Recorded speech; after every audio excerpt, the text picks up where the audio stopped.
¿Qué tal? Bienvenidos a este desafío.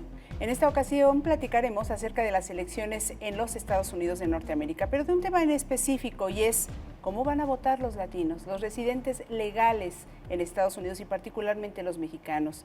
Para ello voy a platicar, y me da mucho gusto recibir aquí en el estudio a Larry Rubin, presidente del Partido Republicano en México y también presidente de la American Society aquí en nuestro país, además de académico y amplísimo conocedor de las relaciones entre México y Estados Unidos. Larry, bienvenido, muchas gracias. Muchas gracias, Blanca. Oye, Larry, la campaña del señor Donald Trump, que parecía que no iba a despegar, al principio todo el mundo decía no va a dar el ancho, ya tiene el número mágico de delegados, ahora empieza lo que será la verdadera definición hacia el mes de noviembre, y sin embargo, él ha sido muy polémico, particularmente en sus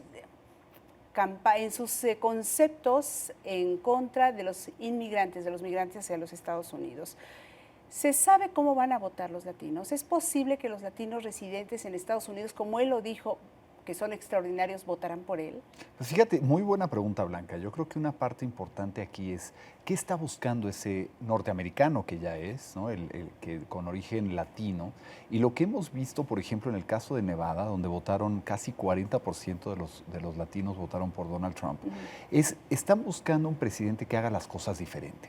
Creo que hay un hartazgo en Estados Unidos, un hartazgo de que no se logra concretar nada, no logra el Congreso pasar las leyes necesarias, el presidente no avanza. Entonces están buscando un candidato diferente y eso es lo que están viendo en Donald Trump.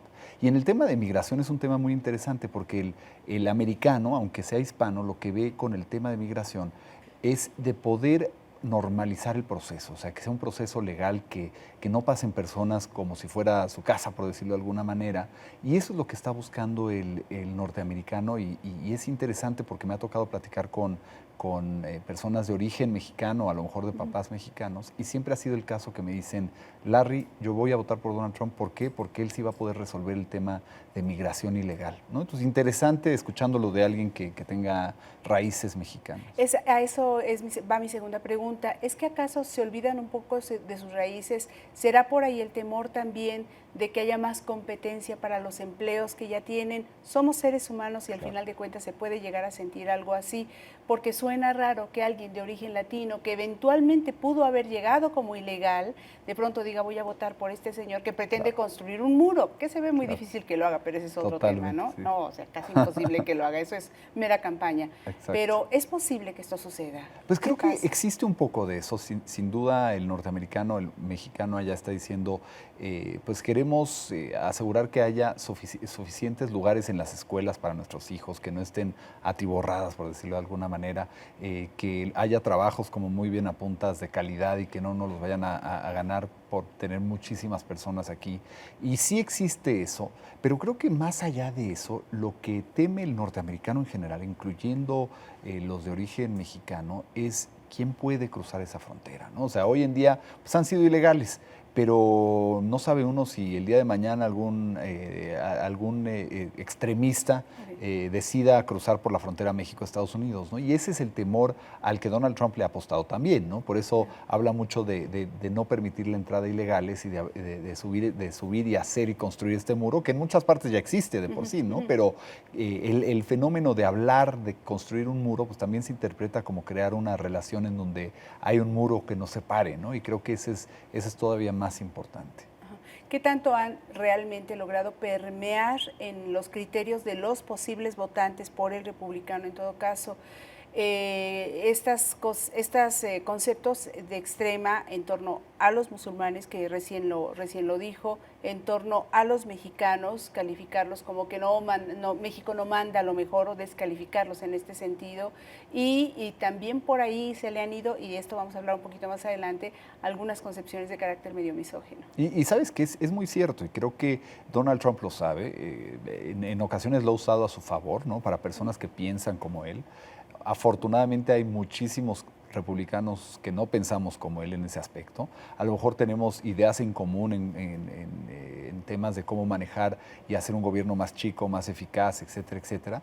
Pero y eso es lo que ha distanciado a Donald Trump de poder tener esa unión y esa unificación en el partido, ¿no? Estos puntos de vista que saca, pues escuchamos a líderes importantes dentro del partido criticarlo, ¿no? Y eso es muy raro en Estados Unidos. Todavía en otros países es algo común, pero en Estados Unidos se alinea el partido siempre detrás del candidato, ¿no? Entonces esto es algo nuevo, el criticar al candidato de tu propio partido. Se alineaba, entonces podemos decir. Exactamente, ¿no? Se alineaba siempre Sí. bastante bien. Oye, ahora, hablemos del voto femenino.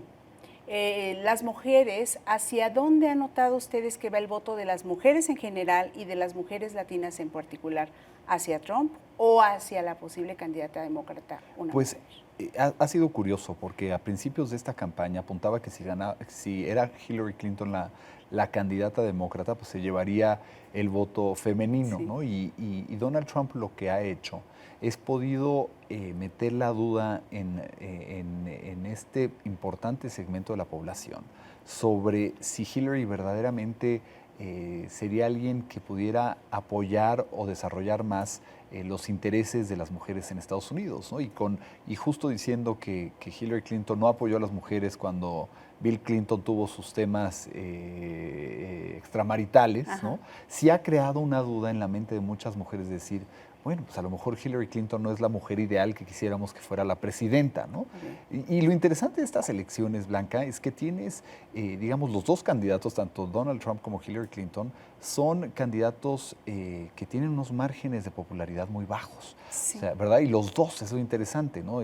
Alguno me decía, oye, si hubiera el Partido Republicano puesto a otro candidato, se la llevaría de bolsa, ¿no? Porque Hillary Clinton tenía unos números muy negativos, ¿no? Y ahora esta elección, pues vamos a ver cómo se va perfilando después de las dos convenciones, de la convención de julio, en unas semanas que voy a estar allá en Cleveland, y la de Filadelfia del Partido Demócrata. Ahí ya vamos a poder ver qué va a hacer en su unificación del Partido Demócrata y el Republicano, que ambos tienen asuntos muy similares en cuestión de unificar al partido. Pero, ¿y las mujeres, en todo caso, las mujeres latinas, votarían, crees, por Hillary? ¿O tienen este mismo sentimiento del que hablas?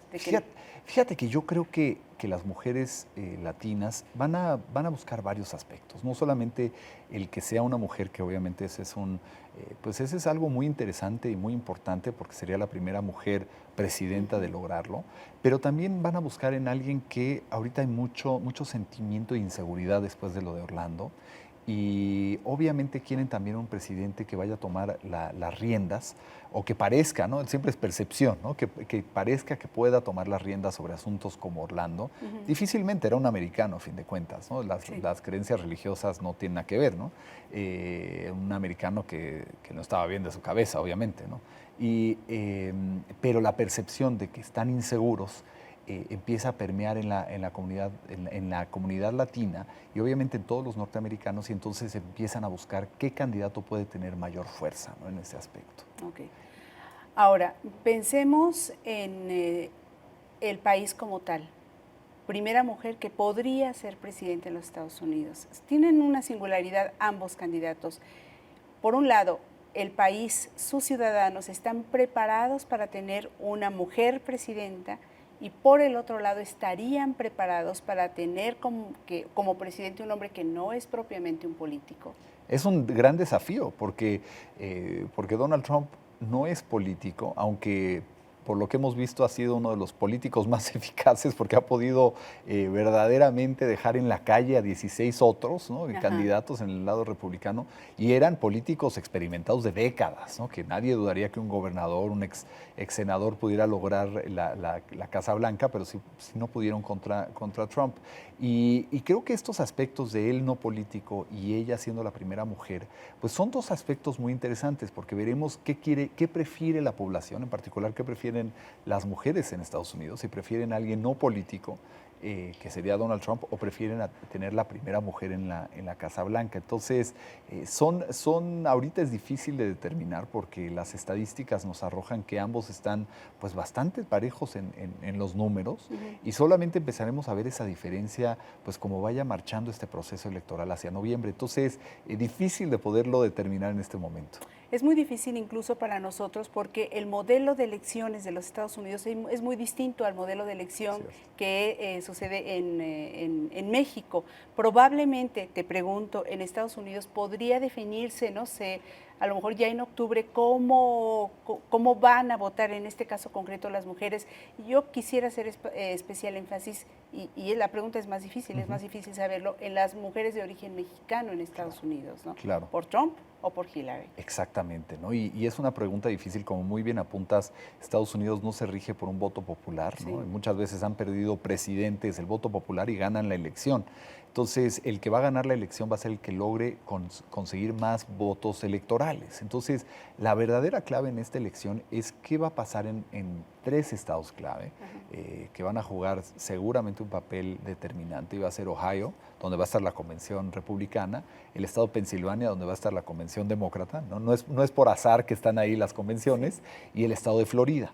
El estado de Florida es un estado clave en esta elección por el tema electoral, y creo que ahí Donald Trump tiene una ventaja, uno por ser residente de Florida y con propiedades ahí. Entonces, inclusive le pudo quitar al mismo Marco Rubio, senador de Florida, la elección de su estado y llevársela a él, que fue sorprendente para todos. Y creo que ahí es donde se va a jugar la verdadera decisión de quién va a ser el presidente. Entonces, será interesante ver el comportamiento, uno, de las mujeres, y muy bien como apuntas, de las mujeres mexicanas en Estados Unidos. Hay un divorcio, y este elemento podría jugar a favor de Trump.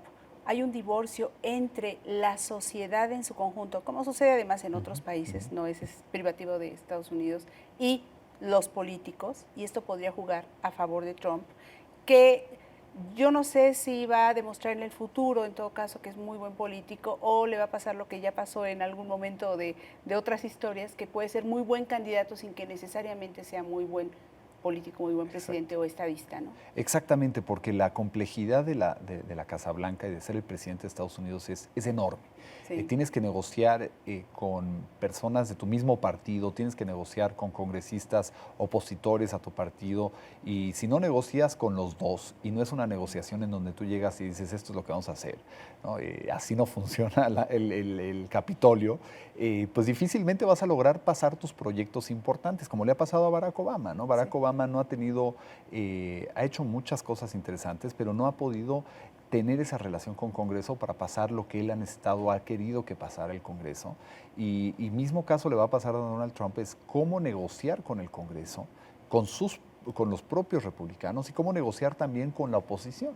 Y es una negociación muy complicada porque no necesariamente es nada más llegar y forzar términos a uno o a otro, sino es tener un consenso, y eso es lo complicado, y creo que ese es a donde veríamos, si Donald Trump alcanza la presidencia, que pudiera él hacer, que pudiera tener esos consensos dentro de su propio partido y también los consensos dentro de la oposición. Pero lo que te decía es el hecho de que no sea propiamente un político, que no venga de raíces políticas, le puede ayudar por este aparente divorcio y de enojo de la sociedad. Totalmente, y eso es algo que él ha utilizado mucho, es el decir yo no soy político. Por eso sí vamos a lograr hacer cambios en Washington. Ha sido básicamente su lema, y un lema que ha sido muy poderoso y muy popular en Estados Unidos. Es más, lo que ha pasado es que muchos que no eran republicanos en esta primaria se sumaron al partido solamente para votar por Donald Trump, candidato, no lo quisiera llamar independiente, pero prácticamente era un independiente, ¿no? Ha sido demócrata, ha sido independiente y ahora decidió ser republicano. Entonces no es un republicano de cepa, y tampoco es un republicano que necesariamente va con los valores o los principios republicanos, llamémoslos así. Pues uno de los principios es el tratados de libre comercio con otros países, ¿no? Y él no ha hablado favorablemente de ellos. Entonces ha sido un candidato muy sui generis, y lo interesante es que muchos se han sumado al partido solamente para votar por el candidato no político. Qué interesante. Entonces sí ha sido una etapa interesante, y también lo vimos con Ben Carson, ¿no? Al principio de la carrera, claro, Donald Trump fue un mejor político que Ben Carson, pero Ben Carson, que es doctor, tampoco político, tuvo mucho auge al principio de esta campaña, y todo porque él era también un no político.